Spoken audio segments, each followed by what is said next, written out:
तो स्टूडेंट्स अब मैं आपको डेमोन्स्ट्रेट करूँगा प्यूपिल लाइट रिफ्लेक्स। तो प्यूपिल लाइट रिफ्लेक्स पहले समझे होता क्या है? तो बेसिकली एक ये प्रोटेक्टिव मैकेनिज्म है फॉर रेटिना। तो प्यूपिल light reflex prevents excessive light falling onto the retina by constricting the pupil through which the light enters into the eye। तो जैसे ही प्यूपिल कॉन्स्ट्रिक्ट होता है तो light entering into the eye वो decrease हो जाती है और वो excessive light on to the retina fall होने से प्रिवेंट करता है। अब प्यूपिल लाइट रिफ्लेक्स होता है ना, ये दो टाइप्स का होता है। फर्स्ट होता है डायरेक्ट रिफ्लेक्स और सेकंड होता है indirect, also known as consensual reflex. अब मैं एक एक करके डेमोन्स्ट्रेट करूंगा कि डायरेक्ट और इनडायरेक्ट होता क्या है।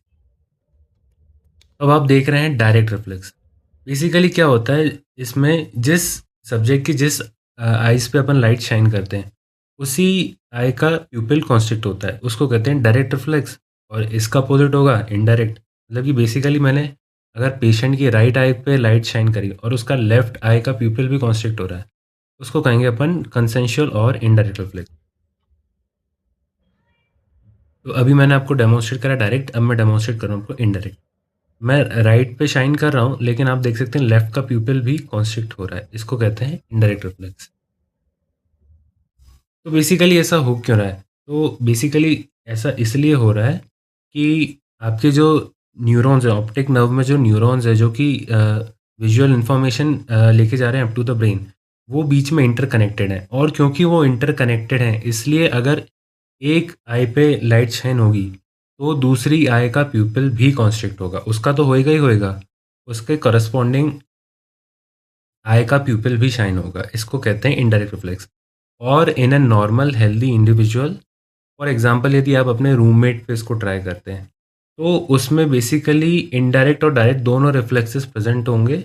अगर आप उसकी एक आई पे लाइट शाइन करेंगे तो उसकी सेकेंड आई की प्यूपिल भी कॉन्स्ट्रिक्ट होगा। ये होता है in an normal healthy individual. तो ये ऐसा अपन इसको डायरेक्ट और इनडायरेक्ट को इसको क्लासिफाई करने का ज़रूरत क्यों पड़ी? इसको ज़रूरत इसलिए पड़ी, जैसे मैं आपको बताता हूँ। फॉर एग्जांपल डेली ओपीडी में क्या होता है। फॉर एग्जांपल एक पेशेंट आया, आप उसका जनरल मतलब जनरल एग्जामिनेशन कर रहे हैं और उस जनरल एग्जामिनेशन में एक एक कॉमन एग्जामिनेशन का वो होता है, स्टेप होता है, वो है प्यूपिलरी लाइट रिफ्लेक्स चेक करना। इससे क्या होता है, इससे कि जो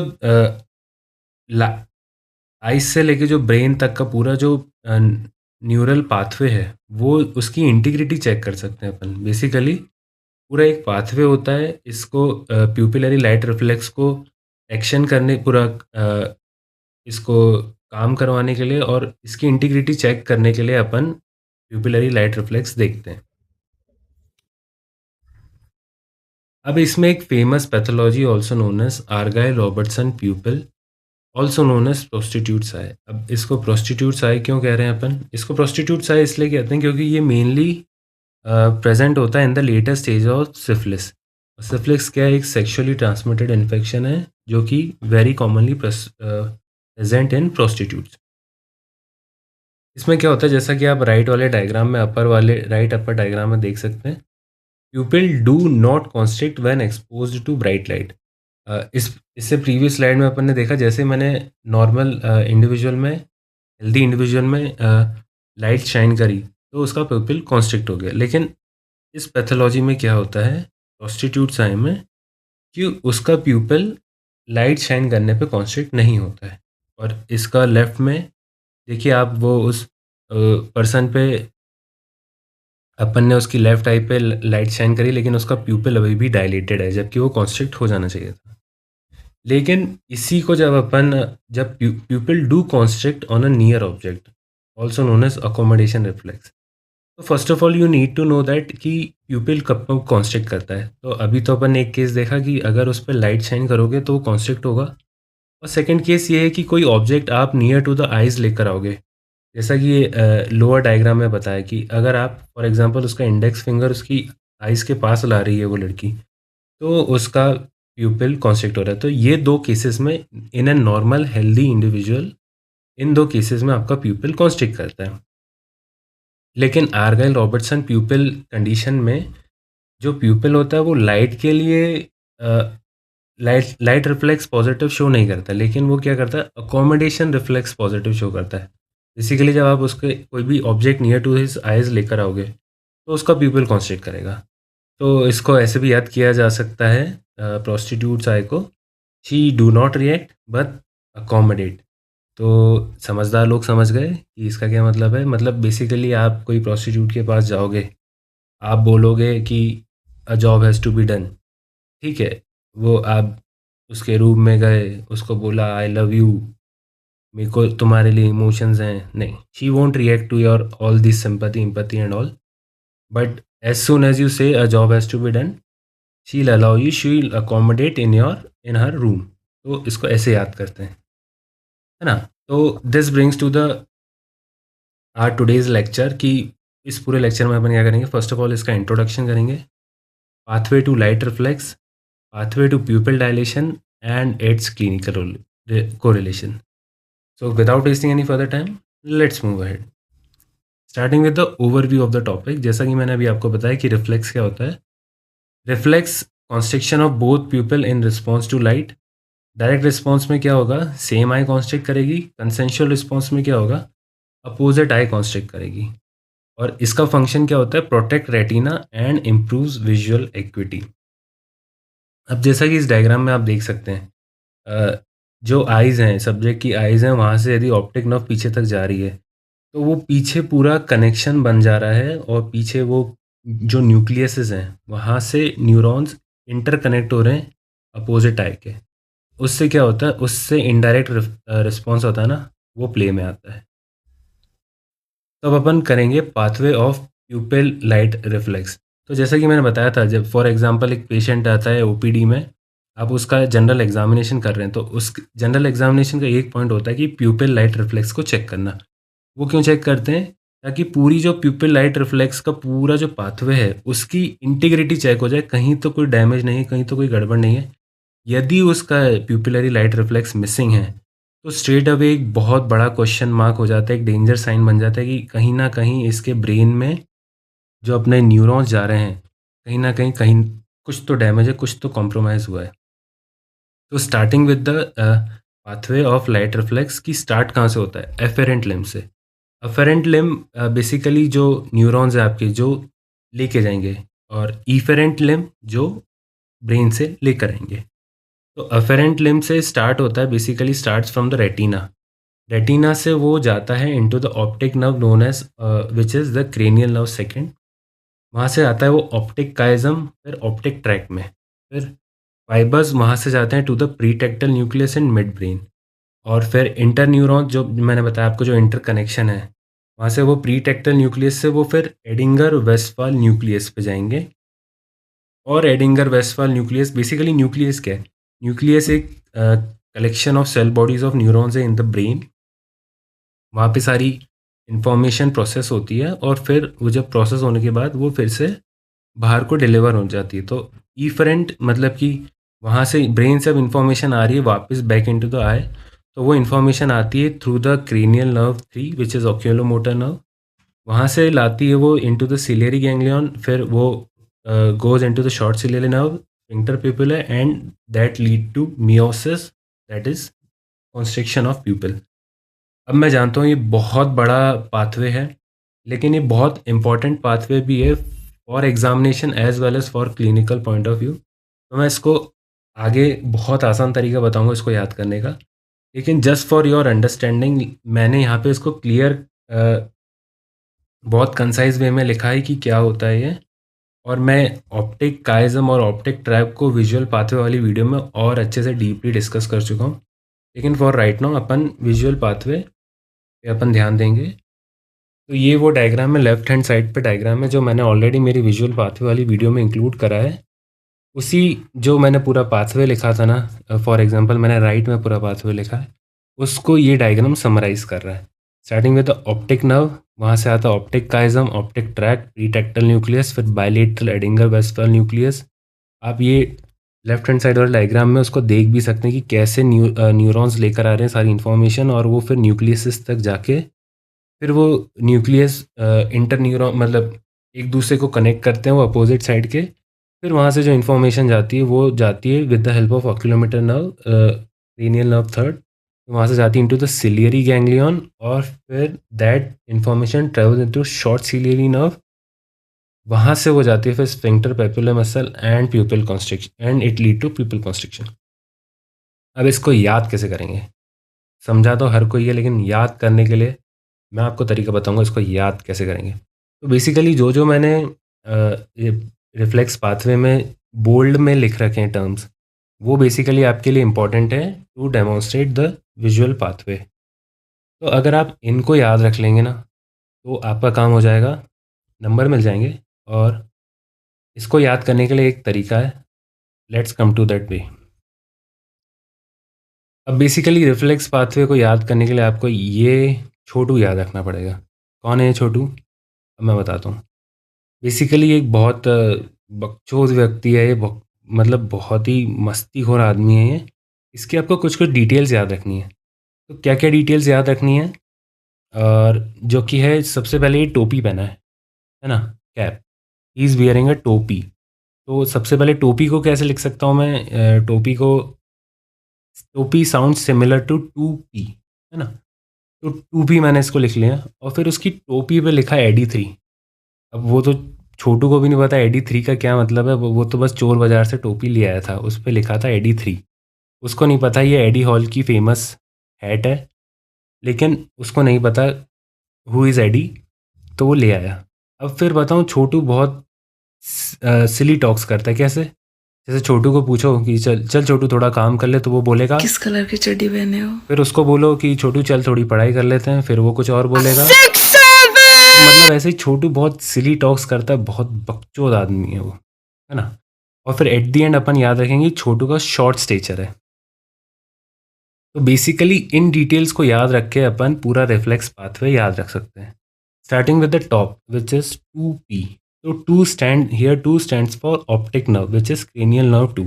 अब आपको आई एम फॉर श्योर कि आपको सारी क्रेनियल नर्व्स और उनके नंबर तो याद होंगे ही। तो cranial nerve 2 stands for optic nerve and P in टोपी P stands for pretectal nuclear. अब प्रीटेक्टल न्यूक्लियर से इंफॉर्मेशन जाती है into the Edinger Westphal nucleus, और उसकी टोपी पे लिखा है एडी थ्री। तो ED three sound similar to Edinger Westphal nucleus. तो आप ऐसे याद रख सकते हैं कि छोटू की टोपी पे लिखा था ED three, ED sound similar to Edinger Westphal nucleus. अब जैसा कि मैंने बताया आपको, ऑक्यूलोमोटर नर्व जो है अपनी थर्ड क्रेनियल नर्व। तो three stands here for in ED three, three stands for third cranial nerve, right. फिर अपन आ जाते हैं कि उसकी सिली टॉक्स पे। सिली टॉक्स बेसिकली जो अभी तक वो कर रहा था, जैसे कि, हाँ, तो उस सिली टॉक्स पे आ जाएं तो silly sound similar to ciliary ganglion. अब I don't know how much you guys can relate to me, but I think so silly sound similar to ciliary ganglion. और फिर अपन आ जाएं कि उसका शॉर्ट स्टेचर है, मतलब छोटी हाइट का है वो। तो short is common with short ciliary nerve. और ऐसे करके आप पूरा रिफ्लेक्स पाथवे याद कर लेंगे, शॉर्ट सिलियरी नर्व याद कर लेंगे आप। अ, और फिर एट दी एंड आ जाएगा प्यूपिल का कॉन्स्ट्रिक्शन, जो अपन पूरा पढ़ रहे हैं, pupillary light reflex. Now coming to, मतलब क्या चीज़ है जो कि ये प्यूपिल लाइट रिफ्लेक्स को कराती है, जो है वो है पैरासिम्पैथेटिक नर्वस सिस्टम। जो पैरासिम्पैथेटिक नर्वस सिस्टम मतलब रेस्ट और डाइजेस्ट वाला सिस्टम है। बेसिकली क्या होता है, जब आपने बढ़िया छप्पन भोग खा लिया, एसी ऑन कर लिया, अब आपको बहुत तगड़ी नींद आ रही है ना, मतलब ऐसा लग रहा है कि खाना नहीं खाया, कोई नशे की गोली खा ली है। तो वहाँ पे एक्ट करता है आपका पैरासिम्पैथेटिक नर्वस सिस्टम, मतलब वो रेस्ट और डाइजेस्ट वाला सिस्टम है। और जो सिंपैथेटिक है वो उसका अपोजिट है, फाइट एंड फ्लाइट वाला। पैरासिम्पैथेटिक नर्वस सिस्टम क्या है कि आपको रेस्ट और डाइजेस्ट करना है। अब आप कोई लड़ाई लड़ने तो जा नहीं रहे हो, आपकी आइज़ को उतनी लाइट चाहिए नहीं। मतलब बेसिकली जब आपकी कोई ऐसी इमरजेंसी सिचुएशन बनती है, तो आपकी आइज़ प्यूपिल आपके डायलेट हो जाते हैं, ताकि amount of light going into the eye वो इंक्रीज हो जाए और आप और अलर्ट हो जाएं। लेकिन during the phase of parasympathetic nervous system आपकी प्यूपिल कॉन्स्ट्रिक्ट हो जाएगी। वो नहीं चाहती कि कोई ज़्यादा लाइट आपकी आइज़ में जाए, आप वो चाहेगी कि आप सो जाओ बिल्कुल, जैसा कि मैंने आपको कंडीशन बताई थी। तो parasympathetic cause main mediator of pupil light reflex, it causes constriction via sphincter pupillary muscle.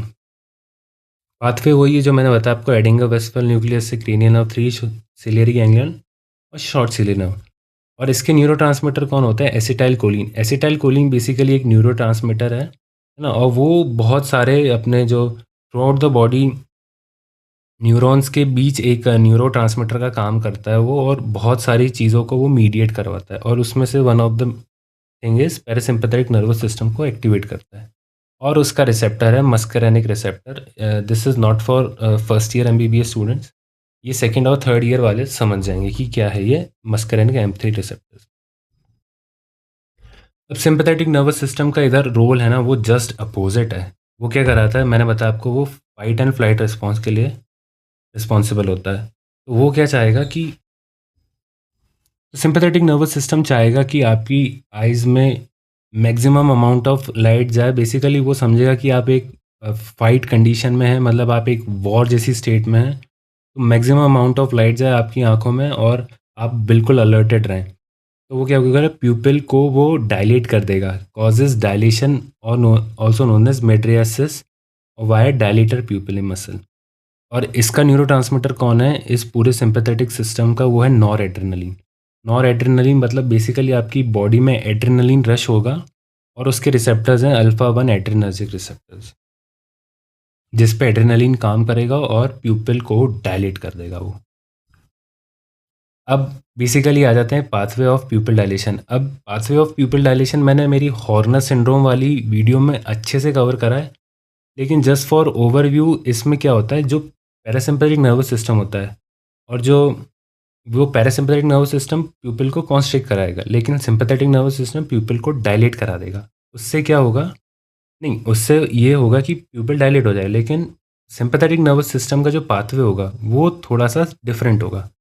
और वो कहाँ से इनिशिएट होगा, वो इनिशिएट होगा फ्रॉम द हाइपोथैलेमस, और वो जाएगा इनटू द सिंपैथेटिक चेन। वहाँ से वो फिर थ्रू आउट द फिर उसका प्रोसेस वो एट दी एंड आएगा प्यूपिलरी डायलेटर मसल्स पे, और वो फिर प्यूपिल को डायलेट करेगा।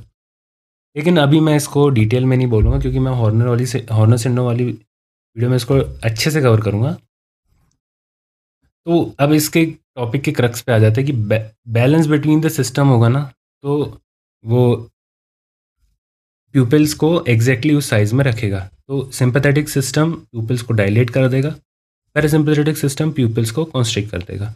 तो प्यूपिल size depends on balance between parasympathetic and sympathetic system. Light जो कि पैरासिम्पैथेटिक, आपने लाइट शाइन करी, पैरासिम्पैथेटिक डोमिनेट हुआ, उससे कि कॉन्स्ट्रिक्शन हुआ। और डार्क या फिर स्ट्रेस वाला कोई आपका स्टिमुलेशन है, तो वो क्या होगा, सिंपैथेटिक सिस्टम को डोमिनेट कर जाएगा। सिंपैथेटिक सिस्टम उस कंडीशन में डोमिनेट करेगा, it lead to dilation of your pupils. Clinical correlation पे आ जाते हैं। मैंने ऑलरेडी आपको बताया आर्गेल रॉबर्टसन प्यूपिल क्या है, associated with advance stages of syphilis. The lesion is in the pretectal region, जो अपन ने प्रीटेक्टल न्यूक्लियस बताया था उसी के रीजन में लीजन हो जाता है इन द सिफिलिस, और it and its connection to the Edinger Westphal nucleus. Edinger Westphal nucleus और प्रीटेक्टल न्यूक्लियस एक एक्स शेप में कनेक्टेड थे, एक दूसरे से कनेक्टेड थे। तो क्या होता है उस केस में, आपका reflexes, pupillary light reflexes diminish हो जाते हैं। So impulses from the retina in response to light can not reach the Edinger Westphal nucleus, that lead to loss of light reflex. और at the end coming to the Horner syndrome. Horner syndrome भी मैं, ये है तो basically pathology, light reflex में गड़बड़ हो जाती है, तो हॉर्नर सिंड्रोम आप देख सकते हो उसमें, लेकिन ये सिंपैथेटिक नर्वस सिस्टम के साथ और अच्छे से कोरिलेट होता है टॉपिक, इसलिए मैंने दूसरी वीडियो में कवर करा है। Now coming to the end of the video, अगर आप अभी तक देख रहे हैं, आई वुड से कि आप इसको लाइक करें, सब्सक्राइब करें, आपको पसंद आया तो शेयर ज़रूर करें। Thank you. तो गाइज आपसे मिलते हैं नेक्स्ट वीडियो में।